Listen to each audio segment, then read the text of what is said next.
तो जैसा कि पिछले एपिसोड में हमने देखा था, डाओसेक का एक बंदा था जिसका नाम लीशान था और फिलहाल ये अपने अलग अलग ट्रिक्स दिखा रहा था। इनमें से एक था इसका वो स्टिंकी बॉम्ब।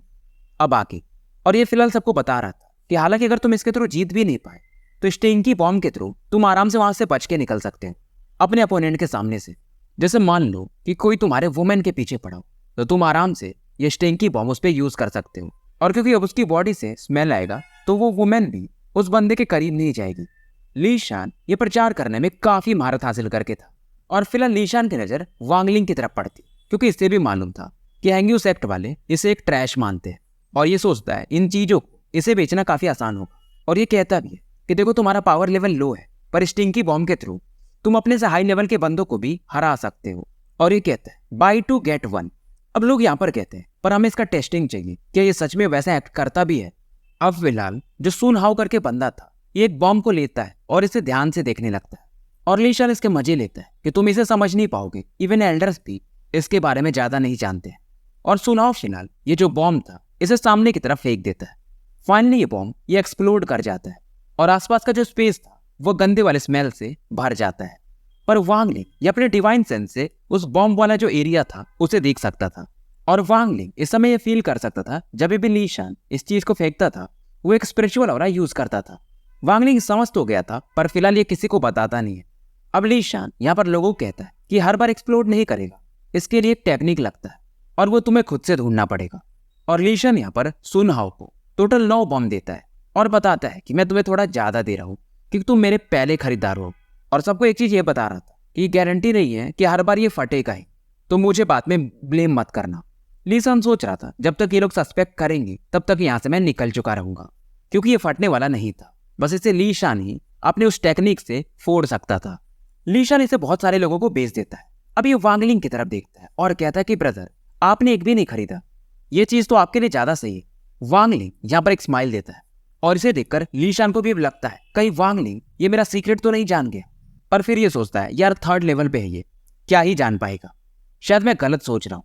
अब वांगलिंग में हंस के कहते हैं कि बदले में मुझे भी 2 दे दो, और ये एक टालिस्मैन के बदले इसे खरीद लेता है। फिलहाल वांगलिंग ये यहाँ से निकल जाता है और फिलहाल जब ये वापस आता है तो इसे सन डाउजू कहीं मिलते नहीं। और फिलहाल ये अपने कमरे में जाकर ये जो 3 बॉम्ब इसने खरीदे थे, क्योंकि 2 पे 1 फ्री था, तो इन्हें ये ध्यान से देखने लगता है। और क्योंकि इसका डिवाइन सेंस ये काफी पावरफुल था तो बॉम्ब का जो भी मिस्ट्री था ये समझ चुका था कि इसे फोड़ना कैसे है, और अपने डिवाइन सेंस को हल्का से इसमें मिमिक कर देता है, यानी कि मिला देता है। लीशान के डिवाइन सेंस को ये पूरी तरह से हटाता नहीं क्योंकि इससे लीशान को शायद पता भी चल जाए। और फिलहाल ये एक बार फिर से अपने कल्टीवेशन में चला जाता है और यहाँ पर जाने के बाद ये सोचता है कि क्या मैं अपने डिवाइन सेंस को इस बीड के अंदर छोड़ सकता हूँ, पर फिलहाल ये कामयाब नहीं हो पाता है। अभी जो ड्रीम स्पेस था यहाँ पर कुछ ऑब्जेक्ट्स समय के साथ धीरे धीरे चमकने लगे थे। वांगलिंग देखता है इनमें से जो एक था वो धीरे धीरे डिम होने लगता है और बाकी भी जो चीजें चमक रही थी यहाँ पर पूरी तरह से अंधकार हो जाता है। वांगलिंग शॉक्ड था, ऐसा पहली बार हो रहा था। और यहाँ पर फाइनली इसे एक आवाज सुनने को मिलती कि मूर्ख, तुम यहाँ पर अपने डिवाइन सेंस को यूज करना चाहते हो, फिलहाल तुम उस लेवल पे नहीं हो कि मिस्टीरियस बीड को तुम समझ पाओ। वांगलिंग यहाँ पर इतने सालों से कल्टीवेट कर रहा था और पहली बार इसने किसी की आवाज सुनी थी और ये प्यार से बोलता है कि जूनियर का नाम वांगलिंग है, सीनियर क्या मैं जान सकता हूँ कि आप कौन है। क्योंकि अगर देखा जाए तो ड्रीम स्पेस में वांगलिंग 30 साल तक प्रैक्टिस कर चुका था, बाहर की दुनिया में 6 साल। अब यहाँ से आवाज आती कि तुम्हारे कल्टीवेशन का तरीका मुझे काफी बुरा लगता है और साथ में तुम जो जैसे लोगों से डील करते हो वो भी मुझे अच्छा नहीं लगता। अगर मैं तुम्हारे जगह होता तो उस वांग जुओ को मैं कब का मार देता। मुझे तुम्हारे सेक्ट में वो जो जैंग हू है वो काफी पसंद है, वो बंदा सच में काफी विशियस है। वांगलिंग कुछ बोलने की कोशिश करता है, तभी ये गुस्से में कहते हैं कि शांत बैठो, मेरी बात सुनो, मेरा बोलना अभी खत्म नहीं हुआ है। वैसे तुम्हारा सेक्ट काफी छोटा है और यहाँ पर कुछ सुंदर लड़कियां भी हैं, तुम्हें मजे लेने भी नहीं आते। मैंने वुमेन्स को 30 सालों से टेस्ट नहीं किया है। वांगलिंग हैरान था कि यार ये बुड्ढा बहुत ठरकी है। और फिलहाल ये बंदा ये कहता है कि बच्चे थोड़ा ज्यादा मेहनत करो ताकि तुम जल्दी से सोल ट्रांसफॉर्मेशन स्टेज पे पहुंच सको, ताकि मैं यहाँ से आजाद हो सकूं। वांगलिंग तो चौंक जाता है कि सीनियर, इस सोल ट्रांसफॉर्मेशन स्टेज ये क्या चीज है। अब ओल्ड मैन भी कहते हैं इससे क्या समझ में आएगा, ये रैंक 3 के कंट्री से है। और ये बताते हैं कि जैसे रैंक 5 का कल्टीवेशन कंट्री है तो वहां पे रैंकिंग अलग होती है। तुम्हारे जैसे देशों में जो कि रैंक 3 के हैं वहां पर कंडेंसेशन का लेवल यानी कि की का लेवल, की condensation, foundation establishment, core formation और नासेंट सोल तक ही जाता है। और अगर तुम्हारे यहाँ कोई सोल फॉर्मेशन स्टेज का पैदा हो जाए तो उसे लेजेंड माना जा सकता है। और अगर ऐसा तुम्हारे देश से कोई कर दे तो कंट्री का रैंक बढ़ करके रैंक 4 पे चला जाएगा। और कुछ कल्टीवेशन अलायंस है तो तुम्हें रिसोर्सेज भी मिलने लगेंगे, तुम्हें ही नहीं मतलब तुम्हारी कंट्री को भी। तो अगर स्पिरिट ट्रांसफॉर्मेशन आएगा तो रैंक 4, और अगर सोल ट्रांसफॉर्मेशन पे पहुंच गए तो रैंक 5 की कंट्री बन सकती है। हो सकता है मैं संडे को कल्टीवेशन लेवल इसका एक्सप्लेन कर दूं तो आपको बाकी चीजें क्लियर हो जाएंगी। अब वांगलिंग भी कहता है फिर तो वो सोल ट्रांसफॉर्मेशन वो मुझसे काफी दूर है।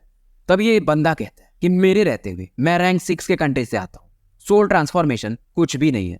हालांकि मैं यहाँ पर फंसा हुआ हूँ पर मैं अभी भी अपने सोल एसेंस को यूज कर रहा था। 30 सालों से मैं तुम्हारी हेल्प कर रहा था, नहीं तो तुम्हारे जैसा टैलेंट का बंदा 30 साल में भी तुम की कंडेंसेशन में भी नहीं पहुंचते। और क्योंकि तुमने मेरे नेसेंट सोल एसेंस को एब्जॉर्ब किया है तो जब तक कि कोई बंदा मेरे कल्टीवेशन लेवल पे नहीं होगा वो तुम्हारे पावर लेवल को देख भी नहीं पाएगा। और तुम्हारे पास ये जो बीड है ना, ये बहुत खतरनाक लेवल की चीज है। मैंने इसे मरते मरते हासिल किया था और अगर ये मेरे पास नहीं होता तो मेरा सोल भी डिस्ट्रॉय हो जाता। मैं बस इस बीड के थ्रू ही बच पाया, हालांकि मेरी बॉडी डिस्ट्रॉय हो चुकी है। और जब मैंने तुम्हें पहली बार देखा तो मैंने सोचा भी था कि मैं तुम्हारी बॉडी पे अपना कब्जा कर लूंगा, पर ये जो बीड है ना ये मुझे बांध के रखा है जिसकी वजह से तुम बच गए।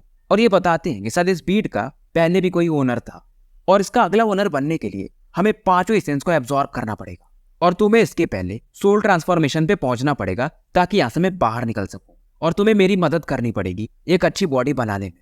मेरा नाम सेटुनान है और मेरी दया भावना को याद रखना। बस इतना याद रखो कि मेरे रहते हुए कोई तुम्हारा बाल भी बांका नहीं कर सकता। अभी वांगलिंग कुछ बोलने ही वाला था तभी सेटुनान कहते हैं कि कोई आ रहा है।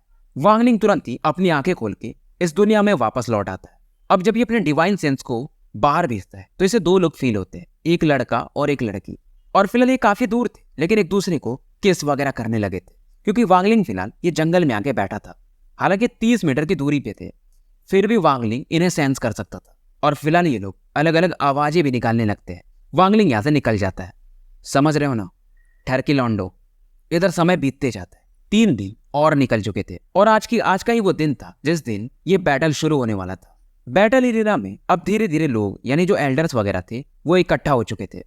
वांगलिंग यहाँ पर ये सन डाजू के साथ आ चुका था और इसने जो कपड़े पहने थे और इसके फ्लाइंग स्वॉर्ड को देखकर सन डाजू भी ये काफी संतुष्ट थे और पहले से ज्यादा अब ये वांगलिंग को पसंद करने लगे थे। एटलीस्ट इनका डिसाइपल कल्टीवेशन तो करने लगा। हालांकि अगर 8-10 साल और ये इसी लेवल पे रह जाए तो सन डाजू को फिर से गुस्सा आ सकता था।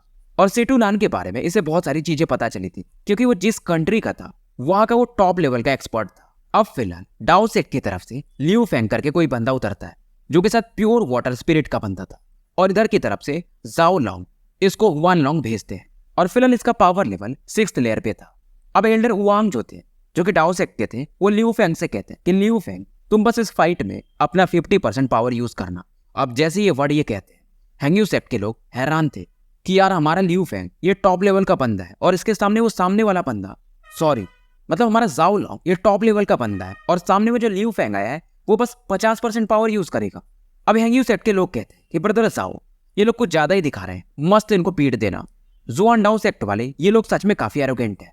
हैंग्यू सेक्ट के लोग ये सोच रहे थे क्योंकि सामने वाला बंदा लियू फेंग ये 50% पावर ही यूज करेगा और मान लो गलती से हार गया तो इनकी बदनामी भी नहीं होगी कि इसने तो बस 50% पावर यूज किया था। अब जाओ लॉन्ग यहाँ पे अपने स्वॉर्ड को बाहर निकालता है। इसके स्वॉर्ड को लोटस ब्लेड कहा जाता है और हैंग्यू सेक्ट के एक एल्डर इसकी तारीफ भी करते हैं कि ये मेरा फेवरेट डिसाइपल है।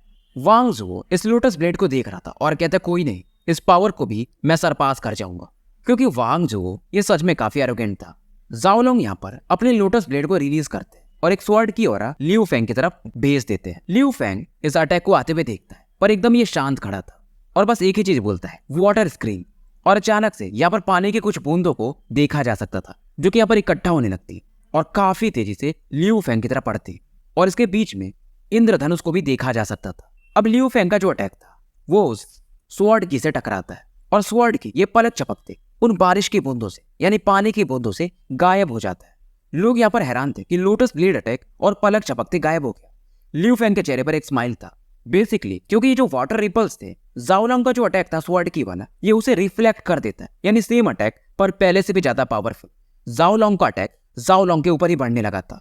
जाओलॉन्ग यहाँ पर अपने येलो टालिस्मैन को यूज करता है और फिलहाल एक ब्लैक फॉग के थ्रू इसे ब्लॉक कर देता है पर फिर भी जो कुछ बहुत स्वॉर्ड की थी इसके बॉडी के आर पार निकल जाती है और फिलहाल ये काफी दूर जाके गिरता है और खून की उल्टी इसकी चालू हो चुकी थी। दोबारा से ये उठ खड़ा भी नहीं होता। तो पहला राउंड हैंग्यू सेक्ट वाले हार जाते हैं। अब यहाँ पर डाउ सेक्ट वाले कहते हैं यार ये 6th लेयर का बंदा ये हमारे बिग ब्रदर लियू फैंग से फाइट करना चाहता है। उन्हें तो शायद 50% पावर भी यूज करने की जरूरत भी नहीं थी। और लोग यहाँ पर चर्चे करने लगते हैं कि हैंग्यू सेक्ट ये समय के साथ काफी कमजोर हो चुके हैं। पर कुछ लोग और भी कहते हैं कि हैंग्यू सेक्ट के जो कोर डिसाइपल्स हैं वो लोग अभी भी बाहर नहीं आए। अब जो हैंग्यू सेक्ट के लीडर थे वान लॉन्ग, इनके चेहरे पर एक एक्सप्रेशन था कि यार ये लियू फैंग ये भी तो 6th लेयर का बंदा है पर इतना पावरफुल कैसे हो सकता है। और शायद इसके वाटर स्क्रीन अटैक को 8th लेयर के अटैक का भी बंदा शायद ना तोड़ पाए। सन डाउजू के चेहरे को तो देखने लायक था कि यार एक डिसाइपल ये मेरे से भी ज्यादा पावरफुल है। डाओ सेक्ट वाले ये सच में काफी लकी है। वांगलिंग यहाँ पर ये जो लियू फैंग था इसके कल्टीवेशन को देख सकता था, पर फिर भी इसका ये जो वाटर स्क्रीन का टेक्निक था इससे ये भी हैरान था। अब फिलहाल वांग लोंग इस बार डिसाइपल इन्हें भेजना था। अब ये सोचते किसे भेजे। बाकी जो भी डिसाइपल्स थे हैंग्यू सेक्ट के ये अपना सर नीचे खड़ा करके खड़े थे। अब वान लोंग क्योंकि ये सेक्ट लीडर थे तो इन्हें काफी गुस्सा आता है। अब जैसे कुछ बोलने वाले थे तभी सन हाउ ये आवाज देता है कि सेक्ट लीडर हालांकि मैं जीनियस नहीं हूं पर मैं फाइट करने के लिए तैयार हूं 2nd राउंड में। पर बाकी एल्डर्स थोड़े नाराज हो जाते हैं कि सन हाउ तुम्हारा लेवल अभी 4th पे है, तुम्हें फाइट में नहीं आना चाहिए। अब सन हाउ फिर भी कहते हैं कि मेरे पास एक नया टेक्निक है, हालांकि मैं जीत नहीं सकता पर आप लोगों का नाम नहीं खराब होगा। अब ये देख करके ली शान हंसने लगता है क्योंकि जो टेक्निक की बात कर रहा था वही स्टिंकी बॉम्ब थे जो कि इसने दिए थे। अब वहां लोग इसे आदेश दे देते हैं कि जाओ मैं भी तुम्हारे टेक्निक को देखना चाहूंगा। ली शान इसके चेहरे पर गजब का स्माइल था कि मेरी टेक्निक ये मेरे सेक्ट के ऊपर यूज करना चाहता है। और इस राउंड के लिए ये खुद आगे आता है, यानी कि जो बैटल था ली शान वर्सेस सन हाउ था। सन हाउ फिलहाल ये अपने फ्लाइंग स्वॉर्ड को यूज करता है और ली शान के सामने आ चुका था और ये तुरंत ही वो स्टिंकी बॉम्ब्स को यूज करता है। ली शान हंस रहा था। फिलहाल ये पहले इसके फ्लाइंग स्वॉर्ड को ब्लॉक करता है और सन हाउ जब तक ये बॉम्ब को फेंक पाता ली शान यहाँ पर बोलता है एक्सप्लोड, यानी सन हाउ जो बॉम्ब फेंकने वाला था क्योंकि वो ली शान के डिवाइन सेंस से इन्वेलप था तो फेंकने से पहले ही ये उन्हें एक्सप्लोड करवा देता है। सन हाउ को समझ में नहीं आता यार ऐसा कैसे हो गया। ली शान हंसता है कि ब्रदर सन हाउ ये आपका कौन सा टेक्निक है, सेल्फ डिस्ट्रक्ट यानी खुद पे ही फोड़ लो, स्टिंकी बॉम्ब ऐसे यूज नहीं किया जाता है। तो फिलहाल हैंग्यू सेक्ट का एक बार फिर से मजाक बन चुका था। पर फिर भी एल्डर ओयांग जो थे वो स्माइल करके कहते हैं कि छोड़ो इस वाले राउंड को हम ड्रॉ करवा देते क्योंकि वो बंदा अपनी टेक्निक को यूज नहीं करवा पाया। पर हैंग्यू सेक्ट के जो हुआन लोंग थे वो मानने को तैयार नहीं थे, यार हम हारे हैं तो हारे हैं। ओयांग भी हंसते कि ठीक है जैसा तुम कहो। हुआन लोंग फिलहाल एक टोकन को क्रश करते और अचानक से यहाँ पर एक बंदा प्रकट होता है। इसके पीछे 2 और थे और इन तीनों ने पर्पल रंग के क्लॉथ्स पहने थे। तीनों की बॉडी से खतरनाक लेवल के प्रेशर को फील किया जा सकता था। अब सामने वाले जो क्लैन था यानी डाओ सेक्ट के जो लीडर थे ओयांग या एल्डर जो भी थे ये भी इन तीनों को देखते।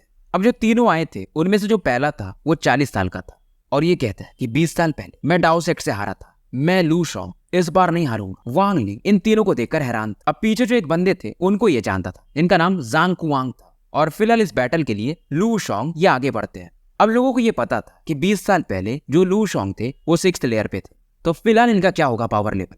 हैंग्यू सेक्ट में बस इसी के चर्चे थे। लू शॉन्ग जो थे ये पूरे सेक्ट के 5th सीनियर ब्रदर कहे जा सकते हैं। वांग जू ये लू शॉन्ग को थोड़ा जेलसी की नजर से देखता है कि यार ये बंदा तो मुझसे ज्यादा पावरफुल है, हालांकि इसी के सेक्ट का बंदा है पर साले की नफरत कभी खत्म ही नहीं होती। इवन जो डाओ सेक्ट के भी लोग थे इन्हें देखकर काफी शॉक्ड थे। अब फिल्डर एल्डर ओयांग एक बंदे को बोलते जूमो जिसका नाम था और कहते कि मैं तुम्हें आदेश देता हूँ, तुम एंसेस्टर सील्स को हटा सकते हो और अपने फुल पावर को यूज कर सकते हो। जूमो के भी चेहरे पर एक सीरियस एक्सप्रेशन था और ये तुरंत ही इसके चेस्ट पर एक मार्क था, उसे ये रिलीज कर देता है। अब इसे देखकर सेक्ट लीडर वांग लोंग भी हैरान थे पर एल्डर ओयांग कहते हैं कि अगर ये बैटल हम जीत गए यानी ये पूरा मैच तो वादा करिए वान लोंग कि आप मुझे ये जो माउंटेन है आपका हैंग्यू माउंटेन 500 सालों के लिए दे दोगे। सभी लोगों का एक्सप्रेशन ही बदल जाता है और वान लोंग कहते हैं कि मजाक कर रहे हो। अब ओयांग बताते हैं कि ये जो आप टालिस्मैन देख रहे हो इस बंदे के हेड पर चेस्ट पर ये नासेंट सोल लेवल के एक्सपर्ट ने बनाया है। और ओयांग कुछ और डील के बारे में बात करते हैं, ये शायद 500 साल पहले ही डिसाइड हुआ था। तो क्या कहते हो। वांग ने ये सब सुन रहा था कि जो सीटू नान ने चीजें कही थी वो सही है, दुनिया काफी मर्जीलेस है, जो ज्यादा पावरफुल होता है वो कम वालों को सप्रेस करता ही है। और सन डाजू भी बताते कि 500 साल पहले नासेंट लेवल के जो वॉरियर्स थे उन्होंने हैंग्यू सेक्ट पे अटैक कर दिया था, जिसमें इनके जो नासेंट सोल लेवल के वॉरियर्स थे सभी मारे गए थे, नहीं तो आज हैंग्यू सेक्ट ये काफी पावरफुल होता। अब यहाँ पर बैटल शुरू होता है जूमो वर्सेस लू शॉन्ग। जूमो तुरंत ही कुछ 6 बॉल्स निकालता है और इन्हें अचानक से एक्सप्लोड करवा देता है। लू शॉन्ग इसे देखते हैं और कहते हैं ये छोटा मोटा ट्रिक और ये काफी बड़ा सा फिस्ट अटैक बनाकर इसकी तरफ बढ़ा देते हैं।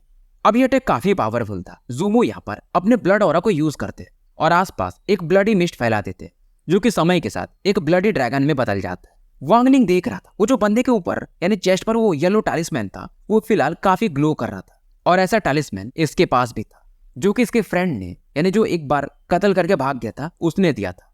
इधर से लू शोंग भी यहाँ पर एक ड्रैगन अटैक बनाता है, पर सामने वाला जो बंदा था ज़ूमो एक अलग ही टेक्निक यूज करता है, और जो फ्लाइंग स्वॉर्ड था लू सॉन्ग का, मानो इन्होंने उसके साथ अपना कनेक्शन ही तोड़ दिया हो, और ये फिलहाल खून की उल्टी करने लगते हैं। हुआन लोग यहाँ पर चिल्लाते हैं कि डाओ सेक्ट वालों तुम कुछ ज्यादा आगे जा रहे हो, क्योंकि इन्हें समझ में आ चुका था वो येलो टैलिस्मैन ये उसी का कमाल था। हालांकि फिलहाल लू सॉन्ग यहाँ पर ज़ूमो को पीछे खदेड़ चुके थे, तो ओवियांग तुरंत ही बोलते कि थर्ड राउंड हैंग सेक्ट ने जीत लिया है। तो स्टोरी को यहीं पे समाप्त करते हैं और मिलते हैं फिर कल एक नए वीडियो के साथ।